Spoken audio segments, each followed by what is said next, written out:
Hey you guys, so by trade, I am an emergency physician. So I'm a doctor. So most of you have probably had to go to the doctor for shots or your checkup or other fun things. But I am actually kind of a special doctor because I just do emergencies. And that's a hard thing to describe because hopefully, if things have gone well in your life, you've never had an emergency. So you've never had to come see me. At least not at work. But I get to do something that is really actually incredible and really, really special. And I wanted to show you guys that in a way and tell you about it. But if a picture is worth 1,000 words, then I think a video is worth 1,000,000. So go ahead and check out this reel first.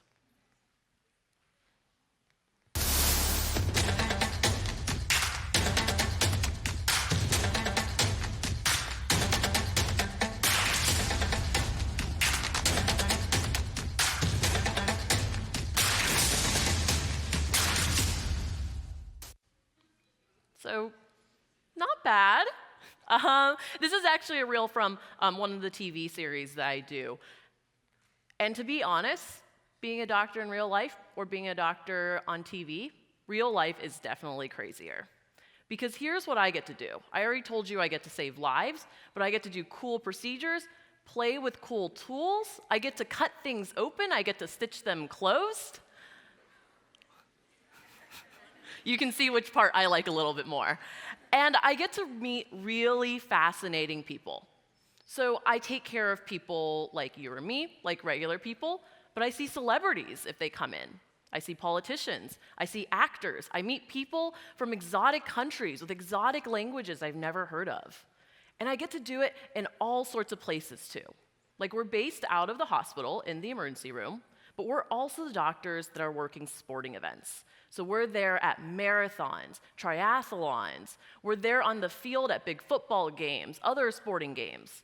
We're the ones that are there on adventure excursions. So ski mountains, people that go mountaineering, people that go surfing, people that are on all sorts of dangerous things that they might need medical care get to see us. And it's not just there. When someone asks if there's a doctor on a plane, we're that doctor. And it's not only the plane, but I also get to fly in a helicopter, which I have a couple of pictures of here. And what we do is someone will call and have had a horrible accident way out in the country or somewhere that there are no hospitals and that a car can't get to them. So we jump in our flight suit, throw on a helmet, run into the helicopter, and then we get to where they are. We take care of them, pack them up, stabilize them, and take them back to the hospital. And it's literally like a movie sometimes, because you will run and jump into a moving helicopter while you're trying to move that patient. So this is really exciting. Like so exciting that not only are there movies about it, but TV, and that's where most of that reel is, where we get to show what we do that's super cool. So here's when I think things are a little bit interesting. My job, I think, is uncontestably very cool. I do not think I am necessarily super cool. In fact, if I'd have to describe myself, I'd probably say I'm kind of a nerd, like maybe a little bit of a science geek, kind of a bookworm. So I wanted to take you guys back to where this started for me. So this is me in middle school. So back where you guys were. I heard a ooh there. I feel the same way. So I was not really that cool. I didn't really know what I was supposed to do. I didn't know what I was going to do. I knew I was supposed to study hard and something awesome would happen, maybe, eventually. So I think middle school is a really, really, really hard time. Like, to be honest, it was my hardest time growing up. And that's for a lot of reasons, but I think I have a story for you that shows middle school in a nutshell for me. So in middle school, we had gym. And in gym, we had to change into a uniform. For us, it was a navy shirt and red shorts, which were already attractive, except you also had to have your first initial and your last name printed on it. So my name, Amy Ho, became this shirt.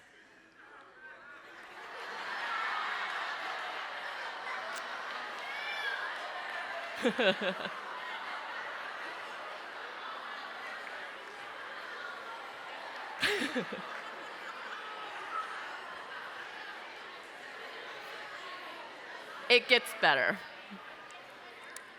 So this was my shirt on day one.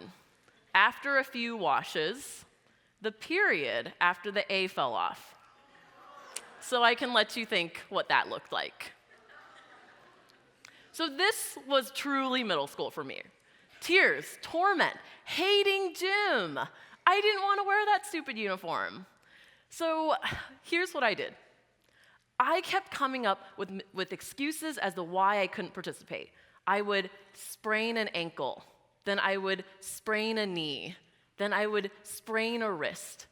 And instead, they would send me to the library to go read or work on homework. And I actually loved reading, so this was great.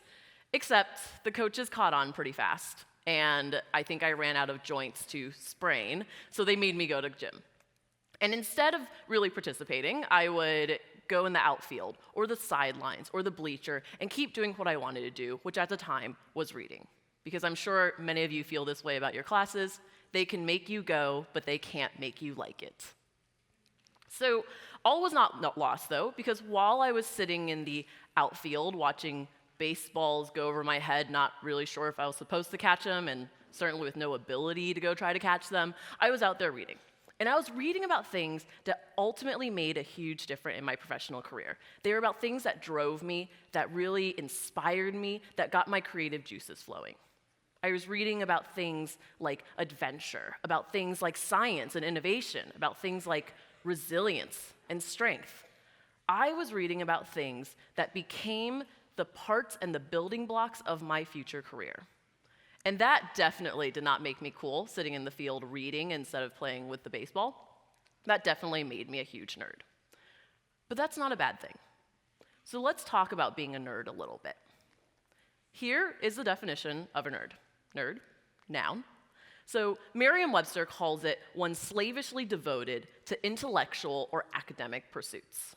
Dictionary.com calls it an intelligent but single-minded person obsessed with a non-social hobby or pursuit. So there's a few things in these definitions that are really true that I want you to take away for what a nerd really is. There's dedication, there's passion, and there's pursuit. And if we talk about each one of those, let's think about them. So dedication. Dedication is being committed to something, seeing it all the way through. How many of you guys think that you have dedication?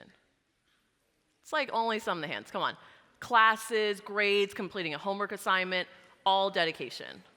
So all of you, go ahead and put your hands down. So next one, passion. How many of you have passion? So this means about class, about school, about a topic, about a sport, about a boy or girl. Now we got some more hands up. So go ahead and put those down. And then how about pursuits? Who thinks they have pursuits? So that can be pursuit of a class, finishing a school, finishing a grade, pursuing that boy or girl again. Now there's a lot more pursuits. So you guys all have all three of these things. So welcome to the club. You are also all nerds.